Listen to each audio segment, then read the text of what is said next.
Tobonela. Na bolingo penanke moya bino misato nzambe tata mwana tata molio mosantu tokitisi biso banso mabolongo na biso na se mpona kozongisa matondi epai na yo na ndenge bolingo na yo monene okotisi biso na sanza oyo ya out. Merci. Tosengi na bolimisi na mayema oso tosali esepelisi yo te na sanza oyo ya juillet to wuta ebandeli na mobu. Tosengi na yo kimia na milimo mpe na banzoto na biso. Tosengi mpe bonsomi ya molimo. Sanzo ya out ezali na bilaka monene na kati na yango. Le 6 août tozalaki na mpasi mpona nini bokabwani ya nzoto ya mama na biso kiwasisulwa. Sanza oyo ya août, le 4 août, ezalaki mpe to ezali mokolo oyo epesameli bajeune. Me na lulwabu lelo kananga tango Mama Christine abotami, Mama Bibi akufi. Epai ezalaki esengo mwana abotami, epai mawa. Mama akufi. Na libondeli ya papa Diangenda, papa Kimbangu apesi réponse. Alobi mwasi na yo azali awa esika nga nazali. Me nazali kozongisela yo mwasi na yo mpona nini? Mpona kuti yo ozali kaka na kati na mibeko napesaki yo.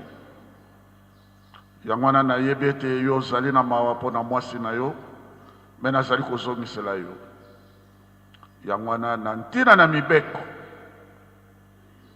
mama asekwaki. Ezalaki esengo monene akamati mwana nde bazongaki na ndako.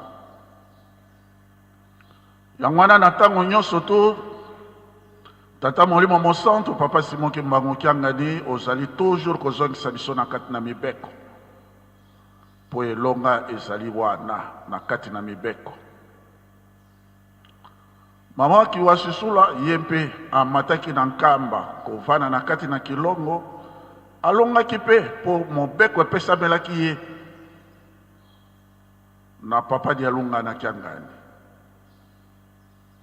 Mobeko wana asimaki yango makasi, yango wana amoni akoti na kati mpe na kilongo.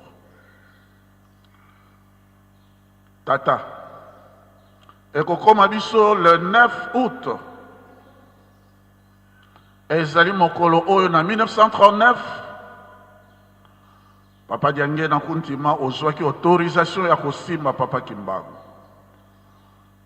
Parce que ezalaki toujours papa Kisolokele, papa Dialungana, bazalaki kosimba papa Kimbangu. Kasi le 9 août 1939, yo osimbaki papa Kimbangu. Nzambe na biso, tata na biso, et le 16 août, nde ezalaki mokolo moko ya pasi kati na biso. Pona nini papa Dialungana na Kiemba akabolaki molimo na nzoto. Tata, tokoti na kati na sanza yango. Tosengi na yo papa Dialungana na Kiangani. Ozali ya bomo. Ozali koyoka biso. Tosengi na olongola biso bana bayo na kati na Kiemba o biso tozali nango na kati na milimo mpe na banzoto na biso. Yango nde maleli na biso kokota na sanzo ya août. Mpo ete yo longolaki okabolaki molimo na nzoto na Kiemba, yo yebaki ete mokili oyo ezali motambo monene. Yango wana otelemi na esika wana mpona kolongola bana na yo na kati na mokili mobima na kati na mitambo oyo monguna azali kotelaka biso. Yango wana biso tosengi na yo na sanzo ya août. Moko na moko na kati na biso bandimi, bana na yo, bisika nyonso biso tozali.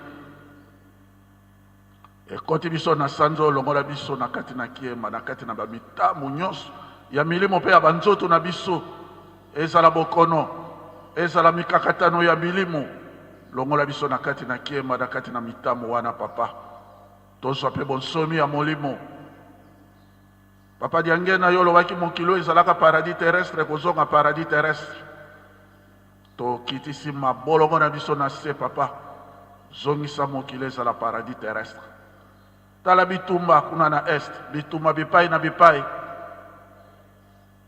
yo kaka nde bozali na nguya kosilisela biso bitumba oyo yango na papa dialunganaki yangani Salomo ozali koyoka biso bozali koyoka biso papa tosimbi makolo na yo papa longola biso lisusu tozali kosenga na kati na mitamo nyonso bana na yo papa na mobu oyo ezali biso koleka sanza oyo ya out moto na moto amona changement na kati ya molimo mpe na nzoto na ye onde maleli na biso bana na komo na tata mwana tata molimo mosantu amen.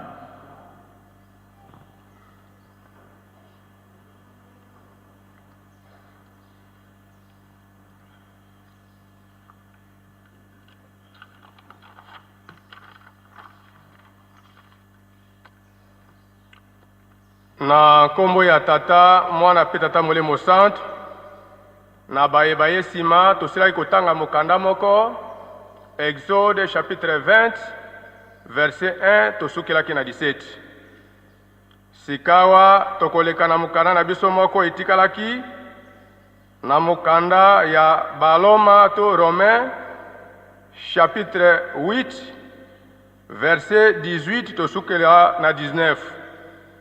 Romains chapitre 8 verset 18 tokosukela na 19. Soki tomoni etangeli ezali boye na kombo ya tata mwana pe molimo mosantu motu ya mokanda elobi ete nkembo ekoya na banji ete